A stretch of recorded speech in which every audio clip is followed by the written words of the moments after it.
Okay, take two. I just finished recording all of this and realized my microphone was not even on. So now let's walk through this again. Technical difficulties. So when I have a day, usually weekends, I like to cook up or prep a bunch of food for lunches and dinners, even breakfast. So today, with it being our first day back to school, they didn't go quite as smoothly, but we got a few things done. Caught up with a friend on the phone, and also started meal planning and prepping for the week. I have everything kind of set out and ready to go, and let me show you kind of what I have going on right at this moment. So it is dinner time for us, but in this pan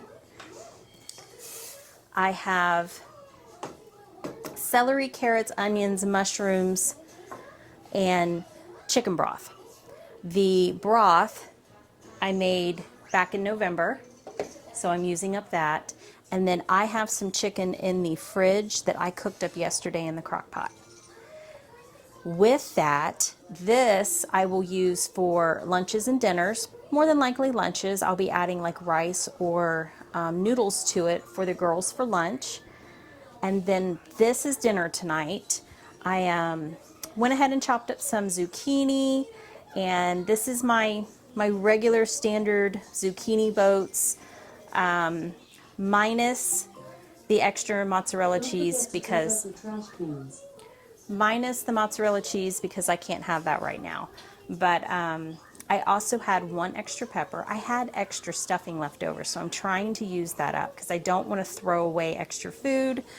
But I had an extra pepper, so I cut it in half and stuffed it. So that right there is just a little lunch, but I'll probably end up eating those for dinner.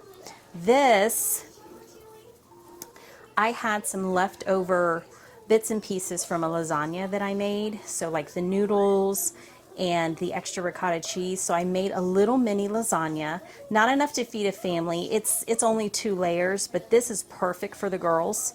So this will probably be lunch for them tomorrow if they don't want to eat it for dinner tonight. I mean, I hate to throw away food. So if I can use up what's in my fridge, I'm saving money and definitely not throwing my money in the trash can. So I'm trying to use up the carrots and the celery and onions and stuff, all the vegetables that I've purchased in the last 2 weeks. Also in my fridge, I have meat stalled for the week. Up here, I've got bacon, hamburger, salmon, chicken thighs. The salmon fell in front of it. Chicken thighs, and then some ground turkey that I'll make some turkey nuggets for the girls. Here I have part of a pork roast that I sliced up into pork chops. That half of this roast went to shredded pork for tacos, and then the other half of it, of that half, does that make sense? The other half of the half, I used to make sauerkraut and pork, and used the sauerkraut that I made up this past summer. Also in the bottom down here, I've got Joe's breakfast sandwiches for the week. When I have my life together, which is like, what, 20% of the time? When I have my life together, this is what makes everything easier. This is what allows me to have that time to spend with the girls and get their schoolwork and stuff done. This allows me to have that extra time to sit down with them, and I don't feel like I'm in the kitchen all day long, breakfast, lunch, and dinner, trying to feed them while I'm trying to teach them and get them through their schooling for the day. It just never seems to work out right when I do it the scatterbrained kind of way. So if I plan, if I make a plan, if I'm writing it down, if, pen to paper, and I have an idea of what I'm doing, my week generally goes a lot smoother. This does take work, time, and consideration. It doesn't always go this smoothly. Today, with it being snowy and us being stuck in the house, I think that that allowed me to really slow down and stop and look at what I needed to do.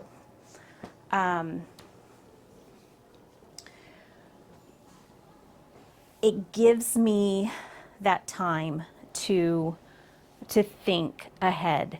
I don't always have that time. And, you know, frankly, sometimes I just don't feel like I want to do that. That's why I say, like, when I have my life together 20% of the time, because no matter how pretty or perfect it may look online, it's not. I'm a mom and things are really crazy here some days. I mean, it took me 8 hours to get my dog to go outside and potty this morning because she's terrified of the snow. But, you know, to have that time to sit and plan, and I think that's really what this storm kind of helped me with. It helped me slow down and stop and take a break and realize there's nothing you can do outside. You're not going to the store. There's no appointments to keep. You're in the house today. What is it that you need to get done? And I was able to actually stop and go, okay, we're going to do this. I'm trying to be more intentional with doing this. I officially started my detox.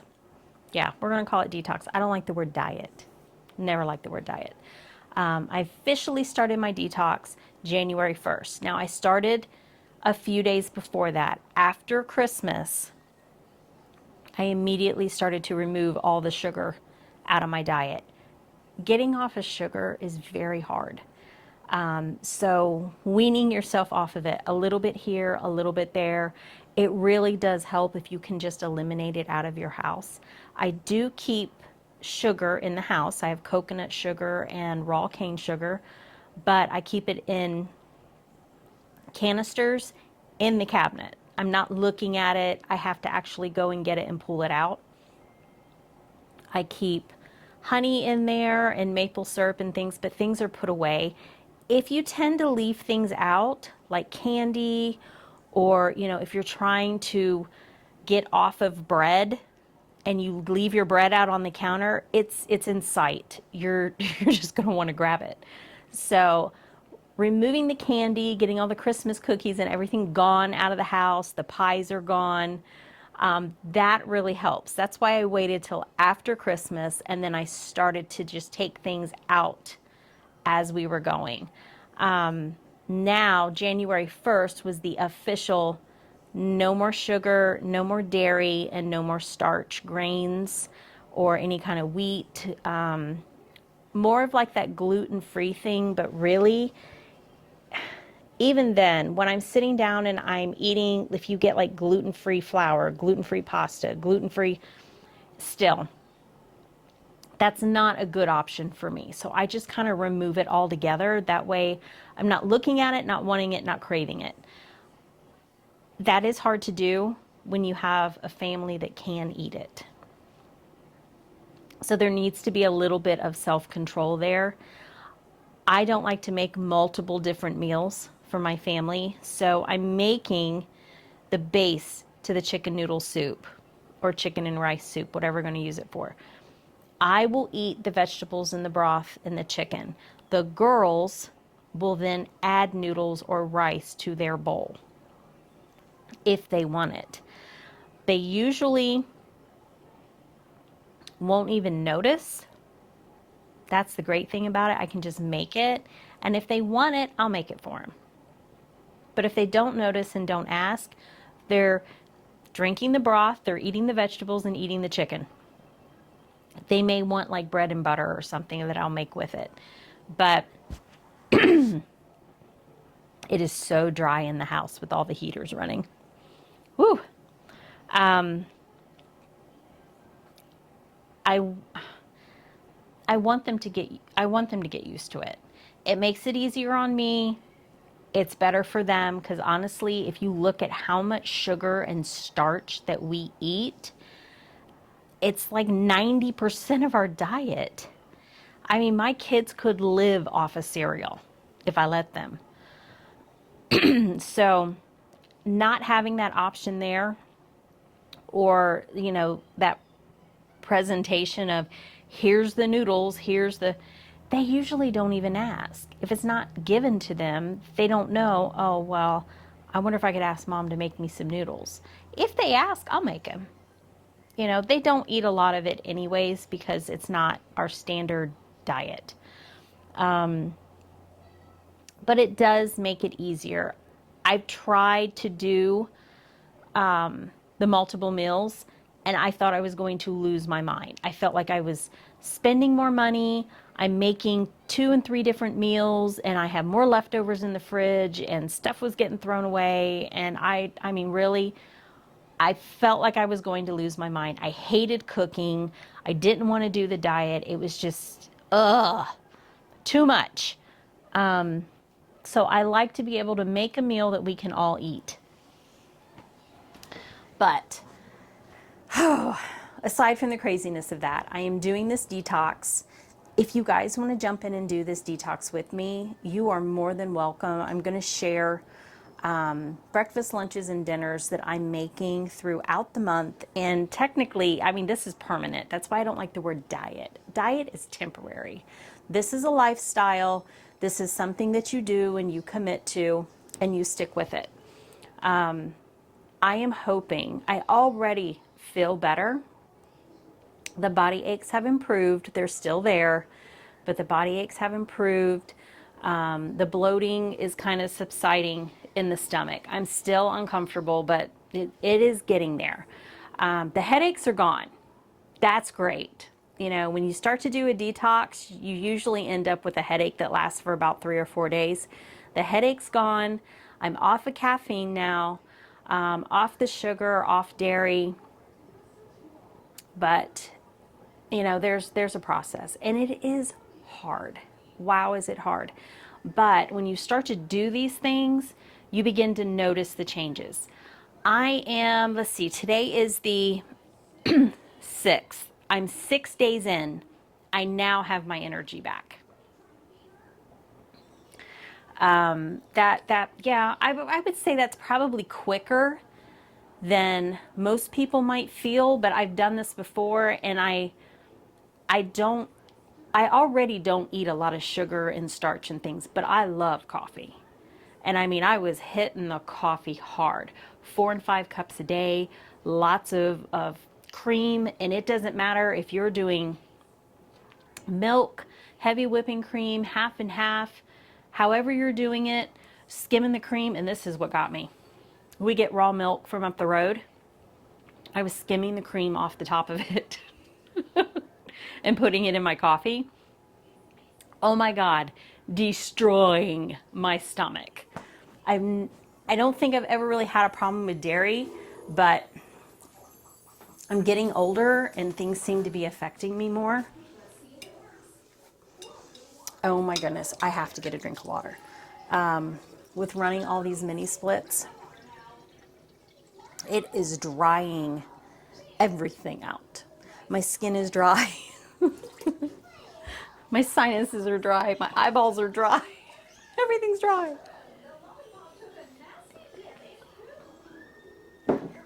I swear I have chapstick stashed all over the house.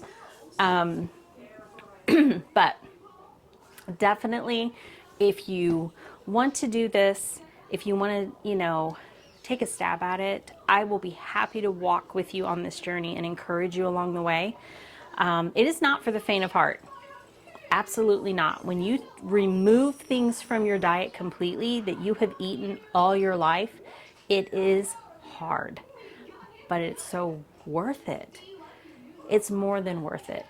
To give up sugar is very, very hard, but when you're off of it, even 2 weeks, if you can get in 2 weeks of no sugar, your body will thank you. You will feel the thank you. I mean, it's amazing. And then once you're 30 days in, you're like, why didn't I do this before? Why didn't I make these changes before? So hopefully at my 30-day mark, we'll definitely start to see some changes, maybe see my skin clear up, the bloating gone, hopefully a lot of the swelling and see some more improvements of energy and just feeling better. Because right now, my body still hurts, and that's just from inflammation. It's just every joint in my body hurts, and I can tell when my body is inflamed. Ouch. So I'm really, really going to love sharing with you guys at day 30 how fabulous I feel. And then I'm going to do some blood work because I have my next doctor's appointment next month. We're going to check my thyroid again. It has not been doing very great.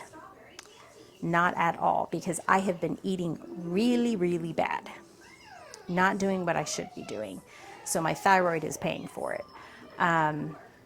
So after 30 days, I have to go in and do my blood work anyways. It's just that standard update.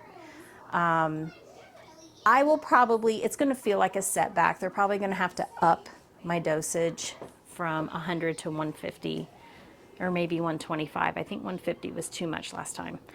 And that honestly, I have been on thyroid medication since I was 19 years old, and 100 is a lot, 125 is a lot, and 150 is a lot. I take a pretty high dose, and I'm taking a very clean thyroid medication. It's not full of all the synthetics and the extra stuff that they put in, the little hard tablets, the sodium tablets that are the thyroid medication. It's called Synthroid or levothyroxine. I take something else. So if this doesn't work, our next option is the desiccated pig thyroid, which I really don't want to do.